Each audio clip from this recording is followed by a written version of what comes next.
안녕하세요. 동물 메디컬 센터 W 한만기 원장입니다. 오늘은 항암 치료하면서 생기는 부작용에 대해서 설명을 좀 드리도록 하겠습니다. 항암제에 대한 부작용을 알고 있어야 되는 이유는 항암 치료를 하면서 생기는 부작용들을 미리 알고 있어야 거기에 대한 대처를 할 수 있고, 또한 항암 치료를 할 때 보호자분한테 이 부작용을 설명드릴 때 제일 많이 힘들어하는 것 같아요. 사실 이제 부작용은 이 항암제 같은 부작용들이 힘들어하는 이유는 사람에서에게는 드라마나 아니면 영화 같은 데에서 항암 치료하게 입원하기 위해서는 머리를 빡빡 깎는다든지 아니면 항암 치료 동안에 구토가 심하고 이래서 먹지도 못하는 이런 모습들을 보여서 그런 것 같아요. 그렇지만 제가 항암 치료를 해보면 이런 부작용들은 그렇게 많이 나타나는 것 같지는 않습니다. 없는 건 아니에요. 그렇지만 발생률은 예전보다는 많이 낮아진 것 같기 때문에 그런 부담은 좀 적게 항암 치료를 하지 않을까 해서 그렇게 보점 설명 좀 드리고 있고, 그래서 오늘은 항암제 부작용에 대해 설명을 드리겠습니다. 항암제는 세포 분화가 빠른 세포인 종양세포를 타겟으로 합니다. 근데 우리 몸에서도 세포 분화가 빠른 정상적인 세포들이 있어요. 첫 번째는 골수고, 두 번째는 위장관, 그 다음에 세 번째는 피부에 있는 모공세포들입니다. 그러다 보니까 골수어가, 즉 백혈구라든지 특히 호중구, 그 다음에 빈혈, 그 다음에 혈소판 감소증이 나타날 수 있습니다. 그 다음 위장관 세포들이 타깃이 되기 때문에 속쓰림이라든지 구토라든지 또는 설사를 보일 수 있죠. 또 식욕이 떨어진다든지. 그 다음 피부 모공 쪽에 손상을 받기 때문에 탈모가 나타난다든지 아니면 피부에 색소 침착이 나타날 수 있죠. 그리고 그 외에 이제 초기일 경우에는 수술 쪽 그 종양을 죽이기 위해서 항암제를 투여하게 되면 갑자기 종양세포가 죽음으로 인해서 나타나는 증상, Acute Tumor Lysis Syndrome이라고 하는 것들이 있을 수 있고요. 그 다음에 모든 약물들은 과민 반응이 나타날 수 있어요. 우리가 과민 반응을 나타날 수 있는 가장 대표적인 약이 세파 계열의 항생제죠. 그렇기 때문에 과거에는 항생제를 투여하기 전에는 피부에다가 피내 반응 검사에서 거부 반응이 없으면 그 세파 항생제를 주사 맞지만 그렇지 않은 경우에는 주사를 맞지 못했었죠. 그리고 요즘 과민 반응과 관련된 거는 코로나19 때문에 우리가 백신 맞으러 간다면 아나필락시 쇼크를 확인하기 위해서 백신 맞고 한 15분 정도 대기했다가 이상이 없으면 집에 가게 되죠. 이런 것들이 다 과민 반응입니다. 그래서 그런 과민 반응이 일어날 수 있고, 과민 반응 같은 경우는 특히 이제 그런 증상도 있지만 피부에 어떤 발적들이 있을 수도 있겠죠. 그 다음에 심장 독성이 있는 물질이 있을 수 있죠. 이건 뒤에서 좀 더 설명드릴게요. 또 신경독성은 그렇게 많지는 않은 것 같고요. 그 다음에 췌장염, 독소로비신이라든지 또는 L-아스파라기네이즈 이런 것들은 투여하게 되면 급성 췌장염을 유발할 수 있습니다. 또한 스테로이드는 고용량으로 항암 효과가 있잖아요. 근데 고용량을 투여하게 되면 췌장염이 유발될 수 있는 문제. 그래서 항암제 처치 전에 일단 췌장 수치를 체크해보고 항암 이후에도 췌장 수치를 모니터링하고 하는 것들이 좀 필요하게 됩니다. 그 다음 비뇨기 독성인데요. 신장에 영향을 주는 경우도 있고 방광에 영향을 주는 경우도 있습니다. 이는 뒤에서 좀 더 설명을 좀 드릴게요. 그 다음에 간독성, 요도 뒤에서 설명 좀 드리도록 하겠습니다. 첫 번째로 이제 골수 어감인데요. 우리 영어는 본메로 서프레션이고 다른 말은 마이로 서프레션이라고 합니다. 이 중에서 가장 많이 영향을 받는 거는 호중구입니다. 호중구는 그래놀로사이트, 즉 과립세포 중에 하나죠. 그래서 과립세포 중에 호중구가 즉 뉴트로필이 2000개 미만일 경우는 항암을 가능하면 일단 휴학을 하셔야 돼요. 만약 이대로 항암 치료를 계속 이어간다면 이 호중구는 더 이상 생성될 수 없는 상태로, 즉 비가역적 손상으로 진행될 수 있습니다. 그리고 이 호중구로 보기 어려운 경우에는 이제 백혈구 총수, 이게 WBC를 보는 경우도 있는데요. 이건 정확하지 않기 때문에 일단 호중구 수를 보는 게 더 중요합니다. 정말 호중구로 볼 수 없는 경우는 총 백혈구 수를 3000개 미만으로 좀 이하라면 항암 치료를 일단 중단하셔야 되고요. 그렇지만 이런 총 백혈구 수는 3000개 이상인데 뉴트로필이 2000개 미만인 경우가 있기 때문에 항상 이런 디퍼런셜이 가능할 때만 좀 항암 치료를 하시면 좋을 것 같습니다. 그리고 만약에 뉴트로필 2000개 미만이라고 한다면 GCSF 이런 루코카인 제품들이 있습니다. 이거를 5에서 10 마이크로그램 per 킬로그램을 피하셔서 하시면 되고요. 매일매일 체크해서 총 뉴트로필이 2000개 이상으로 올라올 때까지 GCSF를 투여하는 방법도 있고요. 아니면 한 번만 투여해주고 일주일 후에 와도 괜찮은 경우가 많습니다. 또는 집에 가서 환자가 발열이 있다든지 설사가 심해진다면 그 중간에 내원해서 호중구 체크해보고 호중구가 계속 났다면 GCSF를 투여해주는 걸 하셔도 됩니다. 두 번째로는 빈혈인데요. 빈혈이 발생하는 비율은 많이 낮습니다. 왜냐? 개에선 적혈구의 라이프 스판이 한 120일 정도, 고양이는 한 70일 정도 되죠. 그러다 보니까 바로 빈혈이 오는 경우는 좀 드뭅니다. 그러나 만약에 빈혈이 온다면 수혈을 해준다든지 아니면 이런 다베포에틴 같은 에리스포에틴 제품을 투여해 주시면 됩니다. 그 다음에 혈소판 감소증인데요. 빈혈보다는 좀 더 많이 관찰이 되게 됩니다. 왜냐하면 혈소판은 말초에서 뭐 7에서 21일 정도의 라이프 스판을 가지고 있잖아요. 그러다 보니까 빈혈에 비해서는 자주 보이게 됩니다. 그냥 치명적인 혈소판 감소증까지 나타나는 경우 좀 드문 것 같아요. 근데 만약에 혈소판 감소증이 나타난다. 특히 10만 개 미만이라고 한다면 혈소판 감소증을 개선시켜 줄 수 있는 약물들, 즉 스롬보포에틴을 사용할 수는 있는데 너무 고가기 때문에 아직은 적극적으로 사용하기는 어려운 것 같습니다. 뭐 로미플레이트라는 이런 로미플로스팀 주사제도 있고요. 요거는 한 바이알에 뭐 250 마이크롬 돼 있는데 사실은 0.5ml에 250 마이크롬입니다. 즉 ml당 500 마이크로가 들어있는 거고요. 그 다음에 이런 레볼레이드, 에트롬바팍이라고 하는 경구제도 있습니다. 이런 걸 써서 해볼 수는 있는데 아직은 고가이기 때문에 적극적으로 쓰고 있지는 못한 것 같아요. 근데 혈소판 감소증이 심한 경우에 일단 사용을 좀 고민해 보셔야 되고요. 아니면 좀 저가로 사용할 수 있는 리듬 카보네이트를 고려할 수는 있습니다. 뭐 카보플라틴이라든지 CCNU를 사용했을 때 나타나는 혈소판 감소증이 리듬 카보네이트를 사용하고 나서 개선되진 않았다라는, 즉 실패했다는 보고도 있긴 하지만 개인적으로 사용해 봤을 때 조금 성공하는 경우도 있긴 합니다. 한 예인데요. 3월 30일 항암했을 때는 괜찮았어요. 청백혈구수, 뉴트로빌도 괜찮고, 그 다음에 헤마토크리트 정상이고, 그 다음에 약간 혈소판 감소증이 있긴 하지만 빈크리스틴을 투여했던 것 같아요. 빈크리스틴 투여하고 다음 일주일에 체크를 했더니만 총 백혈구수는 3.83, 즉 3,800개 정도까지 낮아졌는데 뉴트로필이 0.86이에요.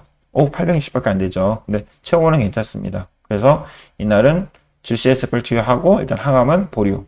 그리고 일주일 후에 오게 됩니다. 그리고 일주일 후에 왔을 때는 백혈구가 많이 증가됐죠. 뉴트로필도 증가되었고.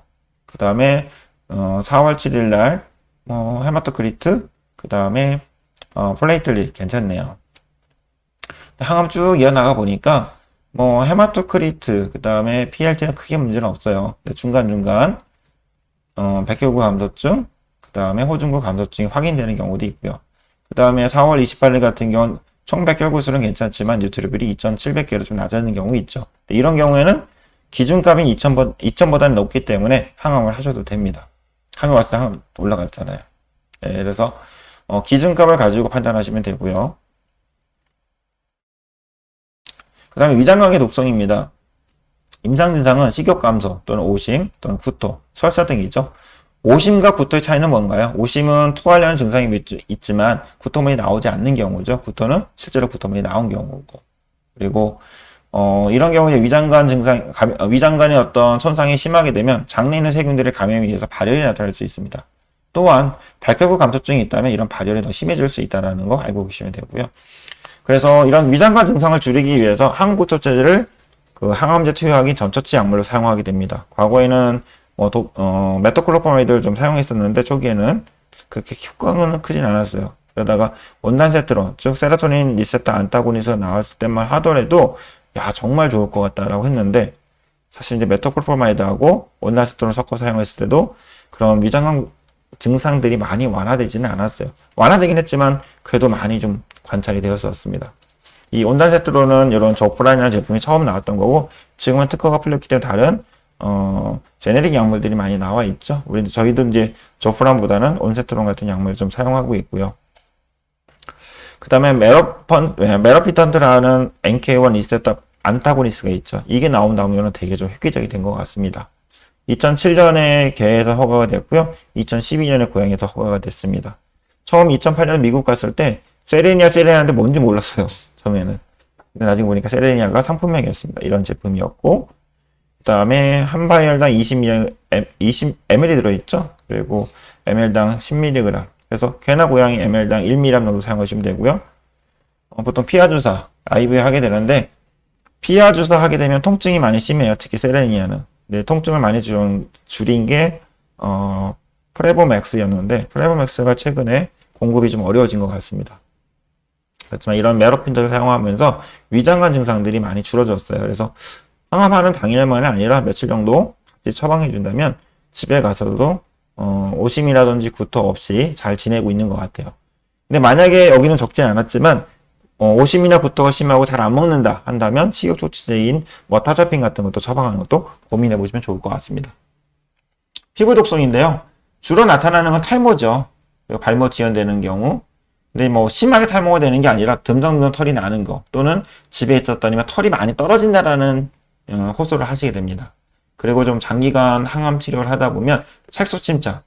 처음에는 피부가 이렇게 검은 것 같지는 않았는데 나중에 보니까 피부가 많이 검해지는 경우들이 있더라고요. 근데 이런 것들은 항암이 종료되고 몇 개월이 지나게 되면 다시 정상으로 회복하게 됩니다. 그리고 항암제 투여하는 동안에 혈관 주위로 샜을 때 조직 괴사를 발생할 수 있습니다. 이런 거에 가장 대표적인 약물은 독소르비신입니다. 그래서 독소르비신을 항암제 투여할 때는 IV 카테터 잡을 때 가장 작은 카테터를 이용하시는 게 좋을 것 같습니다. 보통 24게이지 IV 카테터를 권장하게 되고요. 뭐 빈크리신이나 빈블라틴도 그런 가능성이 있다고 하지만 좀 가능성은 낮은 것 같습니다. 그리고 이러한 어떤 부작용이 생기는 걸 줄이기 위해서 덱스라족산이라는 약물도 있고요. 또는 베타 블로커인 카베릴로를 사용했을 경우에 이런 부작용 혈관 외로 항암제가 누출됐을 때 괴사되는 그런 가능성을 많이 낮춘다는 보고들이 있어요. 그래서 한번 사용을 고려해 보시면 좋을 것 같습니다. 덱스라족산 같은 경우는 고가하게 되면 쉽게 사용하지 못하고 카베릴로는 그래도 저렴한 약물이고 경구 투여로 가능하기 때문에 쉽게 사용하지 않을까 합니다. 그 다음에 심독성입니다. 심장 독성의 가장 대표적인 거는 이 독소르비신입니다. 독소르비신이 급성, 즉 투여하는 동안에 부정맥이 나타날 수 있어요. 타키카디아. 그래서 투여하는 동안에 하트레이트가 많이 증가되는지 보셔야 되고 항상 전처치로서 H1과 H2 블로커를 사용할 걸 권장을 합니다. 그 다음에 만성적인 문제는 이거를 6번 정도, 특히 이제 축적 용량이 체표 면적당 240mg. 왜냐면 6번이라고 한 이유는 저희가 체표 면적당 30mg을 사용하고 있기 때문입니다. 그렇게 냈을 경우에는 카디오마이패시, 심독성을 유발할 수 있죠. 특히 이제 확장성 심근증이라고 하는 DCM을 발생할 수 있기 때문에 독소르비를 투여하기 전에는 일단 심장 초음파를 통해서 심장의 근육 상태가 괜찮은지 체크해 주시고 한 마지막 번, 뭐 5번째나 6번째 투여하게 될 경우에는 미리 심근 독성이 있는지 확인해 주시는 게 좋고요. 이 심근 독성은 항암이 끝났을 때 나타나지 않을 수도 있어요. 그리고 한 1년 후에 나타나는 경우도 있다고 합니다. 그렇기 때문에 항암하고 항암이 끝난 이후에 이 환자가 잘 유지가 된다면 적어도 3개월 간격으로 심장 초음파를 보면서 심독성이 발생했는지 확인해 주시면 되고요. 또한 덱스라족산이라든지 카베릴로를 사용하게 되면 이런 심독성도 많이 줄일 수 있다고 알려져 있습니다. 독소르비신 약물 색깔 좀 보세요. 빨갛죠? 아무리 희석해서 투여한다 해도 붉은색이 있어서 이 약은 위험한 약이다라는 것을 알려주고 있는 것 같습니다. 그리고 독소르비신하고 카베릴로를 같이 썼을 경우에 이런 카디오 프로텍티브 이펙트가 있다라는 평가입니다. 이런 논문도 2021년도에 나왔으니까 한번 참고해 주시면 좋을 것 같고요. 이때 사용했던 용량은 카베릴롤이 0.39mg/kg 플러스 마이너스 0.04mg이네요. 아주 저용량으로 사용했던 것 같습니다. 그리고 비뇨기의 독성입니다. 첫 번째는 신독성인데요. 신독성은 주로 이제 시스플라틴 계열에서 많이 얘기가 되고 있죠. 개에서 시스플라틴이 투여했을 때 급성 심보전이 발생해서 중간에 사망하는 경우도 있습니다. 저도 경험한 적은 있고요. 그러다 보니까 시스플라틴이 잘 안 쓰이고 시스플라틴이 같은 경우에는 카보플라틴을 선호하게 되는 경향도 있습니다. 그리고 고양이에서는 특이하게 이 독소르비신이 심장 독성보다는 신독성이 있다고 하니까 독소르비신 투여할 때는 신장 수치를 잘 모니터링 해 주셔야 됩니다. 그리고 저도 잘 사용하지는 않지만 림포마 케모밥 세라피 할 때 메소트렉세이트라는 약물이 있죠. 이걸 고용량으로 사용했을 경우에도 신독성이 있을 수 있다 그러니까 신장 수치를 잘 모니터링 해 주셔야 됩니다. 그리고 이제 사이클로포스포마이드를 투여했을 경우에 무균성 출혈성 방광염을 유발할 수 있습니다. 즉 사이클로포스포마이드가 대사되고 나오는 물질인 아크롤레인이라는 물질이 방광에 12시간 이상 적용하게 된다면 방광벽을 상처를 내서 출혈 유발한답니다. 즉 감염성 방광염이 아니에요. 무균성 출혈성 방광염이죠. 그래서 이걸 막기 위해서 자주 소변을 넣게 하는 거. 그래서 항암제 투여하는 동안에 또는 집에 가서도 피로세마이드를 처방한다든지 아니면 스테로이드를 같이 처방함으로 인해서 단열을 유도하는 겁니다. 즉 하루에 3-4번 이상 오줌을 쌀 수 있도록 해주는 겁니다. 만약에 이런 경우가 발생했다고 한다면 1% 포르말린을 방광 내로 주입하는 방법이 있고요. 또는 DMSO, 특히 25에서 50%의 DMSO를 인트라피지칼, 즉 방광 점막 있죠. 주입하는 방법이 있습니다. 가능하면 이런 게 발생하지 않도록 이뇨제를 잘 처방하면 좋겠죠. 간독성입니다. 사실 개와 고양이에서 간독성이 발생하는 이유는 많이 낮다고 합니다. 근데 스테로이드 고용량의 항암 효과가 있죠. 이것 때문에 간독성이 나타날 수 있는 게 가장 첫 번째고요. 그 외에 이제 메소트렉세이트라든지, 그다음에 사이클로포스포마이드, 그다음에 로메스틴, 아자시오프린 같은 약물들이 간독성을 유발할 수 있습니다. 그중에 가장 대표적인 게 CCNU인 것 같아요. 우리가 CCNU는 주로 림포마의 어떤 리스크 프로토콜이라든지 또는 T셀 림포마 또는 마스트셀 튜머일 때 사용하게 되잖아요. 그래서 이 CCNU를 사용하게 되면 간 수치 상승할 수 있기 때문에 ALT, AS, ALP, 빌리루빈 같은 수치들을 주기적으로 모니터링하고 만약에 세밀린이라든지 젠토닐 같은 걸 같이 먹인다면 이런 간 수치 상승되는 것들을 막을 수 있다는 것이 알려져 있습니다. 그리고 이 로미스들은 장기간 투여하게 되면 크로닉 헤파타이틱 파이브로시스를 유발할 수 있다고 합니다. 그거는 좀 참고해 주시면 좋을 것 같고요. 마지막으로 에큐트 튜머 라이팅 신드롬입니다. 종양세포가 있는데요. 여기 어떤 항암제를 취한다든지 아니면 에이팝토시스를 유발한다면 세포가 융해되겠죠. 셀 라이시스가 될 겁니다. 그걸로 인해서 락테이트가 유리될 수 있고요. 그 다음에 포스페이트라는 인이 유리될 수 있고, 그 다음 퓨린, 인이 유리되겠죠. 또한 포타슘도 유리되고, 이 포타슘이 하이퍼칼레미아를 유발하게 되면 심장에 부정맥을 유발하죠. 심한 경우는 심정지를 유발할 수도 있고요. 그 다음에 인이 많이 증가된다면 이런 칼슘 포스페이트에 의해서 심장에 침착이 되어가지고 심부전을 유발할 수도 있겠죠. 그 다음에 퓨린은 대사돼서 유릭액시드로 대사되죠. 그러면 유릭액시드들이 심장에 침착돼서 유레이트 결석을 만들 수도 있고요. 그러면 심장이 망가질 수 있겠죠. 그 다음에 락테이트는 산증을 유발할 수 있습니다. 그래서 그런 걸 좀 모니터링 하셔야 되고, 심부전이 생긴다면 이런 메타볼 엑시드도 또 가속화될 수 있죠. 그래서 이 항암하고 있는 동안에 특히 이제 처음 항암 진단, 종양을 진단하고 항암 치료할 때, 그때는 이제 하루 2박 3일 입원해서 수액 처치하면서 젖산이라든지, 그 다음에 포스페이트, 그 다음에 그 다음에 산염기 이런 걸 평가하면서 환자가 스테이블하게 유지되는지를 확인해 보면 좋을 것 같습니다. 그리고 항암 치료하기 전에 항상 검사는 저희는 혈액 검사를 하고 있습니다. 전혈구 검사는 CBC라든지 혈청 확적 검사, 그 다음에 전해주기가 산염기 평가를 하게 되고요. 혈구 검사를 할 때는 이 WBC보다는 뉴트로필을 잘 보라고 했죠. 그러다 보니까 혈구 검사에서 디퍼런셜 카운트가 잘 되는 레이저 타입을 사용하는 게 좋습니다. 아이덱스 나오는 프로사이트라든지 또는 짐에서 나오고 있는 어디비아 장비가 일반 고가의 장비긴 하지만 디퍼런셜 카운트가 잘 되어 있고요.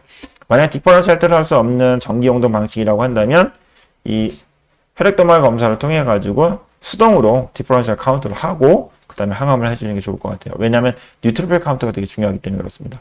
그 다음에 혈청학적 검사는 간이나 신장, 단백대사들의 수치들을 확인 꼭 하시고, 염증 나타나는 CRP 또는 췌장염을 나타나는 CPL이나 FPL을 꼭 확인하고 항암 치료를 하면서 또한 모니터링을 해주세요. 그리고 전해질 되게 중요하죠.